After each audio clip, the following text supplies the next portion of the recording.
Minot State head golf coach Eli Mihalick. Coach, thanks for joining us. Yeah, no problem. Exciting weekend. You guys head to Mankato on Monday and Tuesday to start the season. Yep. You guys just out here for your first official practice. Talk a little bit about the season. How excited are you guys to get started? We're extremely excited. It's been a long summer for a lot of these kids. Everybody's playing a lot of golf. They came back. They look like they're ready to go. They sound like they're ready to go, and we're excited to get on the road. Talk a little bit about both teams combined. What are the strengths of the team this year, and how do you think you guys will do? Sure, I think both teams are going to be pretty young, but they'll be pretty driven too. A lot of these guys they want to compete. A lot of the girls are ready to get going too. We got a lot of kids that are going to compete for spots throughout the whole roster, and that's kind of what we want to do here is get competition within the team to get them kind of playing a little better. And we're going to qualify for everything. So if you want to go play, you got to shoot the scores, and that should get these guys kind of going in the right direction. Girls too. Start off with the men. Who are the top returners that you're expecting a lot from this year? Sure, we're actually expecting a lot from Andy Mccartruck. He's our big guy, our one bag. He'll play for us in that spot all season long. We got Amory Burrow is going to come back, and we're excited for him. I think he's got a lot of potential for us. He could shoot some really good scores, take the place of a couple of kids that left on the top end of our roster. I think we've got some other young kids too. Our young freshman, Zach Hendrickson's going to be big for us. But for the most part, we got a lot of kids in that same kind of talent level, and we're going to expect a lot of them to compete and get better in a short period of time and start winning some tournaments. You added 3 guys on the men's side, 3 incoming freshmen. Mm-hmm. Out of those, do you see any of them cracking the lineup and making an impact? Yeah, I think all 3 of them actually. That's kind of what you hope for when you bring kids in, and I think all 3 of them have the game to do it. It's just going to take a little sharpening on everything for them, but they'll be good. They're all driven. They're competitors. They're multi-sport athletes, which is kind of something we want to do too. Not just focused on one thing their whole entire careers. It's just more of they're athletes. They compete, and that's all we can look for really.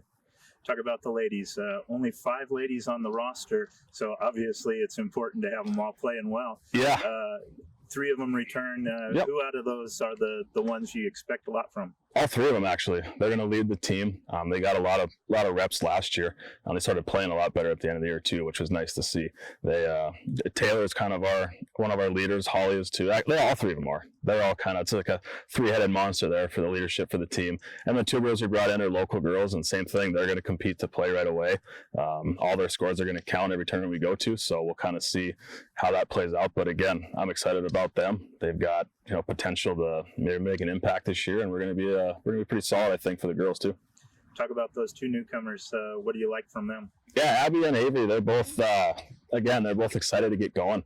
They're competitors. They've played well. Abby played some really good golf last year at Dickinson, and then Avery has been in school here for a while, and I finally talked her into playing. After I gave it to her a couple of years ago, I wanted her to play, but now that she's in the fold, we're excited to get her going. She hits it a mile. The same thing, got to tighten some stuff up with both of them, but we're excited to get them going. Obviously, it's a unique season for golf. You play 4 or 5 tournaments in the fall. You get 3 or 4 months off where you have to complain about the snow. Yeah. And then comes the championship portion. How much of a challenge is it to do it that way, or how much of a benefit? It's a little bit of both. It's a challenge with that big break in the middle, but we've got 2 new tournaments this year. We're going to Mankato and Billings. We've gone to the other stops before. It's good golf course. It's good competition. We love going on the road to play these places. Obviously, we'd like to stay home a little more, but that's just the way it goes in the fall. That big break in the spring, the winter time is what's going to be big for us though this year. We've always struggled kind of out of the gates in the spring with short game and putting. But I think we've got some stuff lined up this year for him to help him out quite a lot. And then the spring is going to be just like it always has. Hopefully we'll spend a week and a half in Phoenix to really get things rolling.